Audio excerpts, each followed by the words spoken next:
आदाब, ये आकाशवाणी है। खबरों के साथ मैं आसिया मेमुना।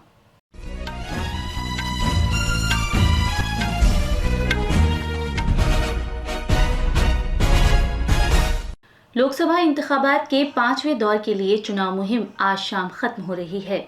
वजारत खारजा ने किर्गिस्तान के शहर बिश्केक में रहने वाले भारतीय तलबा को मशवरा दिया है कि वो हुजूमी तशद्दुद के मद्देनजर घरों के अंदर ही रहें। इसराइल की फौजों ने रात भर की कार्रवाई के दौरान गजा से 3 यरगमालियों की लाशें बरामद की हैं। महकमा मौसमियात का कहना है कि आइंदा दिनों में केरला में मूसलाधार बारिश जारी रह सकती है। और आईपीएल क्रिकेट में बेंगलुरु के एम चिन्नास्वामी स्टेडियम में आज royal Challengers Bengaluru Chennai super Kings का सामना करेगा। अब खबरें तफसील से। लोकसभा इंतखाबात के 5वें दौर के लिए चुनाव मुहिम आज शाम खत्म हो जाएगी। मुख्तलिफ सियासी जमातों के मुमताज़ रहनुमा अपने अपने उम्मीदवारों के लिए हिमायत हासिल करने की गरज से ज़्यादा हलकों तक पहुंचने की कोशिश कर रहे हैं। 6 रियासतों और मरकज़ के ज़ेरे इंतज़ाम वाले 2 इलाकों के 49 हलकों में 5वें मरहले में पीर को वोट डाले जाएंगे। दूसरों के अलावा वज़ीर आज़म और बीजेपी के आला रहनुमा नरेंद्र मोदी आज अंबाला, सोनीपत और दिल्ली, जबकि कांग्रेस के रहनुमा राहुल गांधी का उत्तर प्रदेश और दिल्ली में इंतखाबी मुहिम चलाने का प्रोग्राम है। कल वज़ीर आज़म और बीजेपी के आला रहनुमा नरेंद्र मोदी ने मुंबई में एनडीए की एक रैली से खिताब किया। उन्होंने इस एतमाद का इजहार किया कि एनडीए रिकॉर्ड तादाद में नशिस्तें जीतेगा। जनाब मोदी ने यह भी कहा कि वो मुल्क 2047 तक तरक्की याफ्ता मुल्क बनाने के लिए हफ्ते में 7 दिन काम कर रहे हैं। आम आदमी की जिंदगी को आसान बनाना उनकी तरजीह है।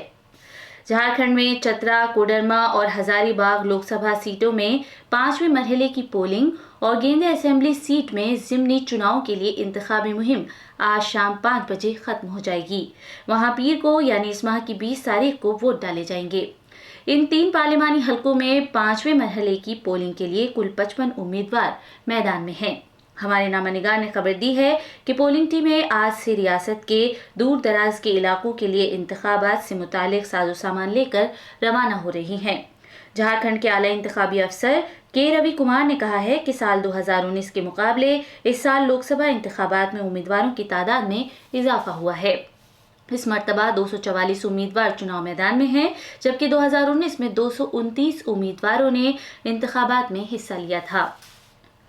लद्दाख में लोकसभा इंतखाबात की तैयारियों के तौर पर ज़ंस्कार सब डिवीज़न के सभी 44 पोलिंग मराकज़ के लिए आज करगिल में खरी सुल्तान चौक स्पोर्ट्स स्टेडियम से पोलिंग टीमों को रवाना कर दिया गया है। जिला इंतखाबी अफसर डीईओ श्रीकांत बाला साहब सुसे, करगिल के एसपी और दीगर ओहदेदारों ने पोलिंग टीमों को झंडे दिखाकर रवाना किया। डीईओ ने मीडिया को बताया कि फेमा, रालाकुंड और शेदे जैसे दूर दराज के इलाकों के लिए पोलिंग टीमों को कल ही भारतीय फजाइया के हेलीकॉप्टरों से रवाना कर दिया गया था। इन तैयारियों पर अपने इत्मीनान का इजहार करते हुए डीईओ ने यकीन दिलाया कि पोलिंग के खुश उसलूबी से इनेकाद की गरज से सभी जरूरी इंतजामात कर लिए गए हैं। डीईओ ने अवाम पर भी जोर दिया है कि वो 20 मई को जोशो खरोश के साथ और बगैर किसी खौफ के अपना वोट डालें।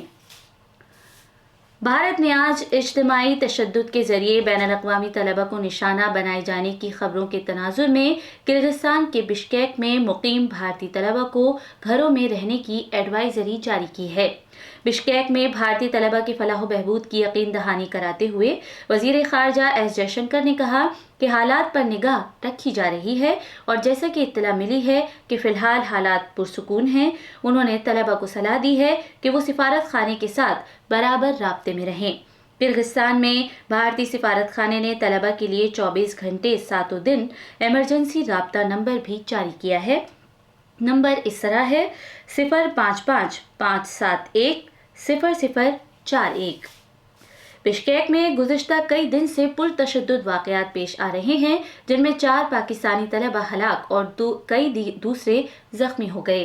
पाकिस्तानी तलबा के साथ इस महीने की 13 तारीख को हॉस्टल में एक तनाज़े की वजह से ये तशद्दुद शुरू हुआ था। इस तशद्दुद और गड़बड़ के दरमियान पाकिस्तान के तालिब इल्मों ने इल्ज़ाम लगाया है कि उन्हें किर्गिस्तान में पाकिस्तान के सिफारत खाने या मकामी हुक्काम की तरफ से किसी तरह की मदद नहीं मिली है। इस तरह के इल्ज़ामात भी लगाए गए हैं कि ज़ख्मी तलबा का अस्पतालों में खातिर ख्वाह इलाज नहीं किया गया। امور خارجہ کے سیکرٹری ونے کواترا اور برطانیہ کے امور خارجہ دولت مشترکہ اور ترقی سے متعلق دفتر کے انڈر سیکرٹری سر فلپ بارٹن کے درمیان صلاح مشورے کے غرض سے 16ویں میٹنگ ہوئی۔ دونوں سیکرٹریوں کی یہ میٹنگ جمعرات اور جمعے کو جناب کواترا کے برطانیہ کے 2 روزہ دورے کے دوران منعقد ہوئی تھی۔ اس موقع پر دونوں فریقوں نے باہمی تعلقات کے تمام پہلوؤں نیز باہمی مفادات کے علاقائی اور عالمی معاملات پر تبادلہ خیال کیا۔ اس کے علاوہ دونوں فریقوں نے روڈ میپ 2023 کا بھی تفصیلی جائزہ لیا۔ وزیر اعظم نریندر مودی نے نائب صدر جمہوریہ جگدیپ دھنکڑ کو آج ان کی سالگرہ کی مبارکباد پیش کی ہے۔ جناب مودی نے جناب دھنکڑ کی آئین کی گہری سمجھ اور عوامی خدمات کے تئیں ان کے نمایاں عزم کو اجاگر کرتے ہوئے ان کے زبردست قانونی تجربے اور مہارت کی ستائش کی۔ وزیر اعظم نے نائب صدر جمہوریہ کی طویل عمر، صحت اور خیر و عافیت کے لیے اپنی دلی خواہشات کا اظہار کیا۔ اروناچل پردیش کے گورنر لیفٹیننٹ جنرل کے ٹی پارنک ریٹائرڈ نے کہا ہے کہ بھارت کی مسلح افواج جو قومی تعمیر میں بنیادی کردار ادا کر رہی ہیں، یکجہتی اور اتحاد کی قومی علامت کے طور پر ابھری ہیں۔ انہوں نے یہ بات نئی دلی میں واقع مانک شاہ مرکز میں پی ایس بھگت یادگاری لیکچر دیتے ہوئے کہی۔ اس موقع پر لیفٹیننٹ جنرل نے وکست بھارت کے نظریے کا بھی ذکر کیا۔ اروناچل پردیش کے گورنر نے مزید کہا کہ مسلح افواج کو ملک کو ایک ترقی یافتہ پوزیشن دلانے کے لیے اہم کردار ادا کرنا چاہیے۔ اسرائیلی فورسز نے غزہ سے 3 یرغمالوں کی لاشیں برآمد کی ہیں۔ اسرائیل کی دفاعی فورسز IDF نے بتایا کہ برآمد شدہ لاشیں شانی لاؤک، امت بسکلا اور اتزاک جیلن رینٹر کی ہیں۔ IDF کے مطابق ان کا قتل 7 اکتوبر کو ہوا تھا اور ان کے باقیات کو غزہ واپس لے جایا گیا تھا۔ دفاعی فورسز نے بتایا کہ رات بھر کی ایک کارروائی کے بعد یہ لاشیں برآمد کی گئی ہیں۔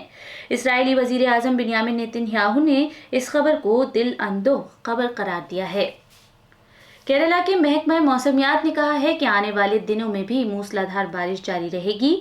پلکڑ اور ملپورم ضلعوں میں اورنج الرٹ جاری کیا گیا ہے، جبکہ تھرووننتھاپورم، کولم، پتنم تھٹا، الاپوزا، اڈوکی، کوزیکوڈ اور وائناڈ اضلاع میں یلو الرٹ جاری کیا گیا ہے۔ طوفانی ہوائیں چلنے اور خراب موسم کے امکان کی وجہ سے ماہی گیروں کو صلاح دی گئی ہے کہ وہ کیرالہ ساحل میں سمندر میں نہ جائیں۔ ریاست کے پہاڑی خطوں کے لیے بھی چوکسی کا اعلان کیا گیا ہے۔ بھارت کے محکمہ موسمیات نے اگلے کچھ دنوں تک ملک کے شمال مغربی، وسطی اور مشرقی حصے میں گرمی پڑنے کی پیشگوئی کی ہے۔ اگلے 3-4 دن میں ان علاقوں کے بہت سے حصوں میں درجہ حرارت بتدریج 2 سے 4 ڈگری سیلسیس تک بڑھ سکتا ہے۔ ملک کے مشرقی اور وسطی علاقوں میں گرمی کا یہ سلسلہ آج سے ہی شروع ہو چکا ہے۔ راجستھان، پنجاب، ہریانہ اور دلی کے علاقوں میں منگل کے بعد گرمی کی شدت میں کمی آ سکتی ہے۔ IPL کرکٹ میں آج شام 7:30 بجے بنگلورو کے ایم چنا سوامی اسٹیڈیم میں رائل چیلنجرز بنگلور کا مقابلہ چنئی سپر کنگز سے ہوگا۔ کل رات ممبئی کے وانکھیڑے اسٹیڈیم میں کھیلے گئے ایک میچ میں لکھنؤ سپر جائنٹس نے ممبئی انڈینز کو 18 رن سے ہرا دیا۔ جیت کے لیے مقررہ 215 رن کے جواب میں ممبئی انڈینز نے 20 اوورز میں 6 وکٹ پر 196 رن بنائے۔ پہلے بلے بازی کرتے ہوئے لکھنؤ سپر جائنٹس نے مقررہ 20 اوورز میں 6 وکٹ کے نقصان پر 214 رن بنائے تھے۔ لکھنؤ کی طرف سے نکولس پورن نے 29 گیندوں میں شاندار 75 رن بنائے، جبکہ ممبئی کی طرف سے روہت شرما نے 38 گیندوں میں 68 رن بنائے۔ آخر میں خاص خبریں ایک بار پھر۔ لوک سبھا انتخابات کے 5ویں دور کے لیے چناؤ مہم آج شام ختم ہو رہی ہے۔ وزارت خارجہ نے کرغزستان کے شہر بشکیک میں رہنے والے بھارتی طلبہ کو مشورہ دیا ہے کہ وہ ہجومی تشدد کے مد نظر گھروں کے اندر ہی رہیں۔ اسرائیل کی فوجوں نے رات بھر کی کارروائی کے دوران غزہ سے 3 یرغمالیوں کی لاشیں برآمد کی ہیں۔ محکمہ موسمیات کا کہنا ہے کہ آئندہ دنوں میں کیرالہ میں موسلا دھار بارش جاری رہ سکتی ہے۔ اور IPL کرکٹ میں بنگلورو کے ایم چنا سوامی اسٹیڈیم میں آج Royal Challengers Bengaluru Chennai Super Kings کا سامنا کرے گا۔ اس کے ساتھ ہی خبروں کا یہ بلیٹن ختم ہوا۔